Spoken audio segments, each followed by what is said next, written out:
जय हिंद स्टूडेंट्स, आप सबों के लिए मॉनेटरी एंड फाइनेंशियल इंस्टीट्यूशन का वीडियो लेकर आया हूं। इससे पहले बिजनेस ऑर्गेनाइजेशन एंड मैनेजमेंट का 2 वीडियो अपलोड हुआ है, लेकिन आप लोग लगातार कमेंट कर रहे थे जो सर मॉनेटरी का वीडियो अपलोड कीजिए, मॉनेटरी का वीडियो अपलोड कीजिए। तो हम आप लोगों के डिमांड पर अभी मॉनेटरी का वीडियो अपलोड कर रहा हूं।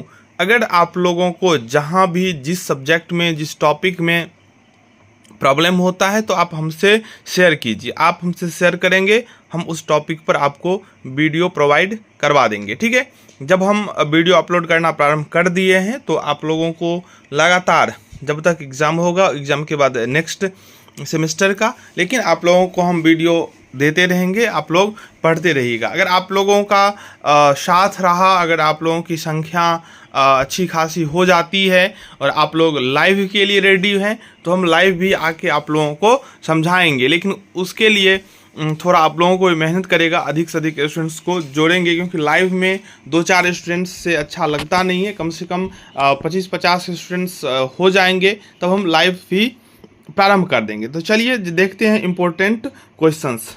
पहला जो सब्जेक्ट जो आपका मॉनेटरी एंड फाइनेंशियल इंस्टीट्यूशन है, उसका जो पहला इम्पोर्टेंट टॉपिक है वह है मुद्रा का मूल्य। ठीक है, तो पहला क्वेश्चन है मुद्रा का प्रारंभिक रूप क्या है। ठीक है, तो यहाँ पे हम ऐसे नोट्स बनाए हैं जिसमें ऑब्जेक्टिव भी कवर हो जाएगा और हम डिटेल्स में आपको टॉपिक को एक्सप्लेन करते जाएंगे। उससे आप थ्योरी क्वेश्चन भी लिख सकते हैं। ठीक है, बाजार में शायद इसका बुक भी अवेलेबल नहीं है। मुद्रा का प्रारंभिक रूप है क्या? वस्तु मुद्रा।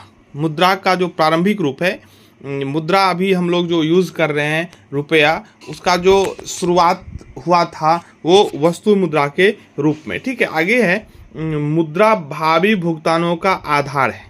ठीक है, ये मुद्रा का परिभाषा में भी आप लिख सकते हैं। ठीक है, मुद्रा भावी भुगतानों का आधार है। मुद्रा का यह कार्य किस रूप में आता है? तो यह सहायक कार्य के अंतर्गत आता है। मुद्रा भावी भुगतानों का आधार है। मुद्रा का यह कार्य किस रूप में आता है? तो हो जाएगा क्या? सहायक कार्य। ठीक है, चलिए आगे देखते हैं।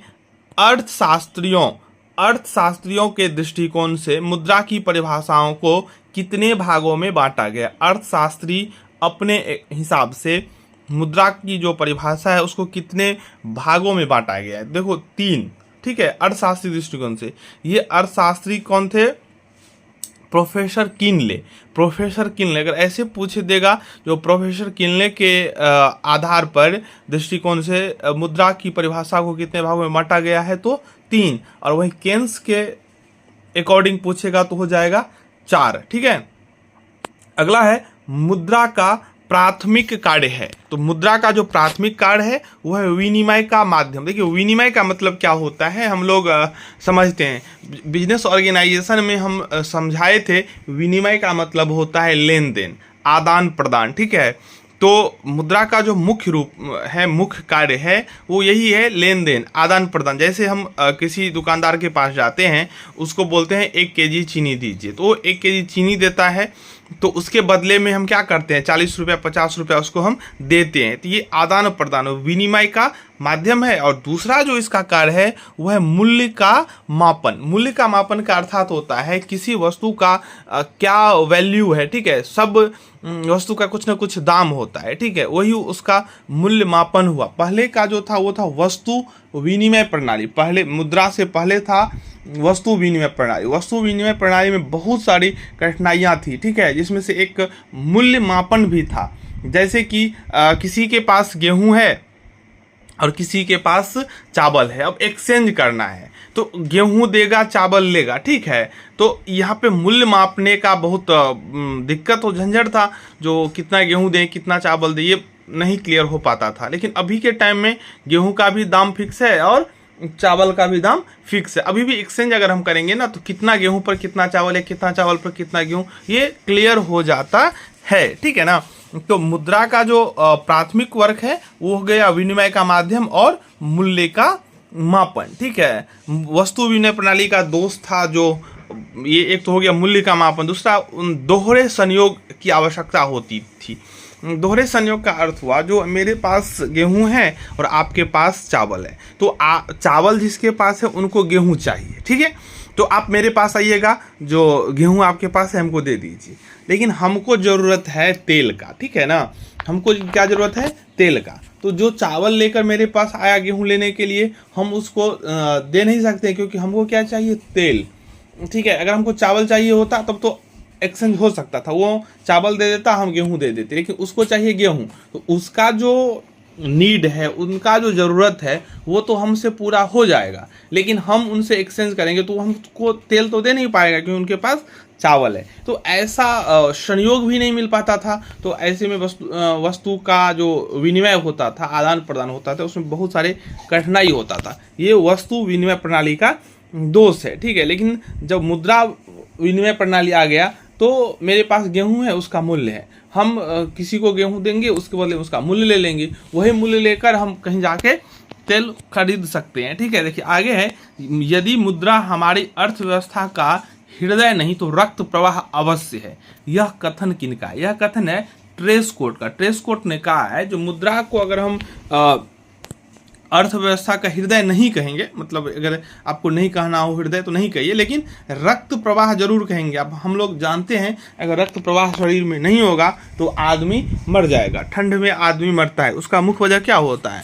ब्लड सर्कुलेशन क्या होता है? उसका ब्लॉक हो जाता है, ठीक है, रक्त प्रवाह बंद हो जाता है, आदमी मर जाता है। तो मुद्रा अर्थव्यवस्था का अगर हृदय नहीं, मतलब अगर ये कारण नहीं मानना है आपको हृदय, क्योंकि सारा ब्लड का काम ही हृदय से होता है, ठीक है, लेकिन आप उसको नहीं मानिएगा तो रक्त प्रवाह तो आपको मानना ही पड़ेगा, ठीक है। यहाँ पे हृदय से ब्लड सर्कुलेशन होता है, रक्त प्रवाह, लेकिन अगर ये नहीं माना है तो ये तो आपको मानना ही पड़ेगा। चलिए आगे है, मुद्रा वह धुरी है, धुरी का मतलब समझ रहे हैं, जैसे चक्का होता है उसमें बीच में धुरी होता है, ठीक है, जिसके चारों तरफ संपूर्ण अर्थ विज्ञान चक्कर लगाता है। प्रोफेसर मार्शल ने कहा है जो मुद्रा वह धुरी है जिसके चारों तरफ संपूर्ण विज्ञान चक्कर लगाता है। चलिए अगला है, मुद्रा का गौण कार्य क्या है, ठीक है। प्राथमिक तो गौण कार्य है विलंबित भुगतान का मान, ठीक है।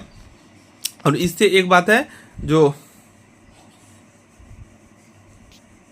समाज में आर्थिक विषमता भी बढ़ जाती है। मुद्रा का गौण कार्य हो गया विलंबित भुगतान का मान। अगला है मुद्रा का आकस्मिक कार्य। ये गौण कार्य में आगे आकस्मिक कार्य में होता है सामाजिक आय का वितरण। आगे है, मुद्रा ने दूर किया है, तो मुद्रा ने दूर किया वस्तु विनिमय प्रणाली की कठिनाइयों की। तो वस्तु विनिमय की प्रणाली क्या होता है, आप हमको लगता है लिख सकते हैं, क्या दोष है वो भी आप लिख सकते हैं, मुद्रा विनिमय प्रणाली का क्या गुण है ये भी आप लिख सकते हैं, दोनों में डिफरेंस भी आप लिख सकते हैं, मैं ऐसा उम्मीद कर रहा हूँ। आगे है, मुद्रा वह है जो मुद्रा का कार्य करती है। प्रोफेसर हार्टले विदर्स का कहना है जो मुद्रा वह है जो मुद्रा का कार्य करती है। व्हाट इज मनी, तो ये कहेगा परिभाषा देता है मुद्रा का कार्य करती है, ठीक है। चलिए आगे है, मुद्रा की सार्वग्राह्यता का वास्तविक आधार क्या है, मतलब इस पर जनता का क्या है, विश्वास है। मुद्रा सब जगह चल रहा है, इसका मेन जो बेस है वो क्या है, जनता का विश्वास। आगे है, आधुनिक अर्थव्यवस्था में मुद्रा का सर्वाधिक महत्वपूर्ण रूप क्या है, तो आधुनिक अर्थव्यवस्था में मुद्रा का जो सर्वाधिक महत्वपूर्ण रूप है वो है शाख मुद्रा, ठीक है। चलिए आगे, मुद्रा का कार्य नहीं है, तो मुद्रा का कार्य नहीं है उसमें आता है मूल्यों को स्थिर रखना। मुद्रा का कार्य नहीं है वो है मूल्यों का स्थिर रखना, ठीक है। चलिए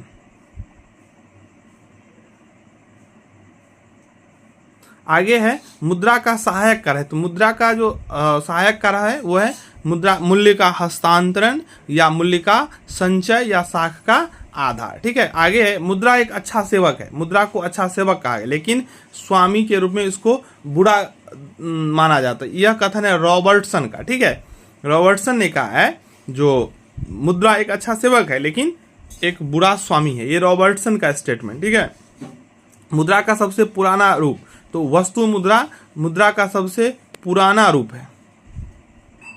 चलिए अब हम लोग चलते हैं नेक्स्ट टॉपिक के तरफ, फिशर का मुद्रा परिमाण का सिद्धांत, फिशर का मुद्रा परिमाण का सिद्धांत। देखिए आप लोग जो डिमांड किए हैं हम उस पर वीडियो बना रहे हैं, तो आप लोग थोड़ा सा काम कीजिएगा, जो इस वीडियो को अधिक से अधिक स्टूडेंट्स तक शेयर कीजिएगा, ठीक है। शेयर नहीं हो रहा है, पिछले जो वीडियो दिए हैं देखिए उसमें बहुत कम व्यू गया है, ठीक है, और लाइक भी कम है, तो इसका मतलब क्या है, अच्छा लगता है कि नहीं लगता है ये मुझे कैसे मालूम चलेगा, ठीक है। तो इसके लिए आप लोगों को थोड़ा मेहनत करना पड़ेगा, मेरे लिए, इस चैनल के लिए, आपको अपने आप के लिए, क्योंकि जैसे ही स्टूडेंट्स इसमें जुड़ेगा तो मेरा भी हौसला बढ़ेगा, जो नहीं मेरा प्रयास सार्थक हो रहा है, मैं सही काम कर रहा हूँ, ठीक है। तो आगे हमको वीडियो बनाने का और जो है इच्छा बढ़ जाएगा, और अधिक से अधिक एक वीडियो के बदले में 4 वीडियो एक दिन में अपलोड कर देंगे, लाइव भी आ जाएंगे, ठीक है।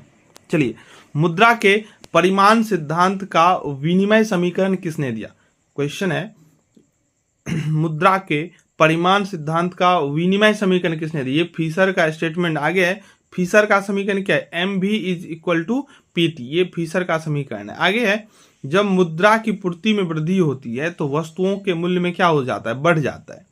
जब मुद्रा की पूर्ति में वृद्धि होती है तो वस्तु का मूल्य बढ़ जाता है। आगे है, विनिमय समीकरण में V का क्या आशय है? मुद्रा की चलन शक्ति। आगे, फिशर के समीकरण के अनुसार मुद्रा अथवा शाख मुद्रा के बीच एक डैश होता है, यानी कि निश्चित संबंध होता है। मुद्रा और शाख मुद्रा के बीच में क्या होता है? एक निश्चित संबंध होता है, ठीक है। तो इस वीडियो में इतना ही, ठीक है। लेकिन आप लोग एक प्रश्न का उत्तर देते जाइएगा, जो छोटा छोटा वीडियो ज़्यादा आप लोगों के लिए अच्छा है, या एक वीडियो 30 मिनट, 35 मिनट, 40 मिनट का अपलोड करूं, ये आप कमेंट में ज़रूर बताइएगा, और इस वीडियो को अधिक से अधिक शेयर कीजिएगा। धन्यवाद।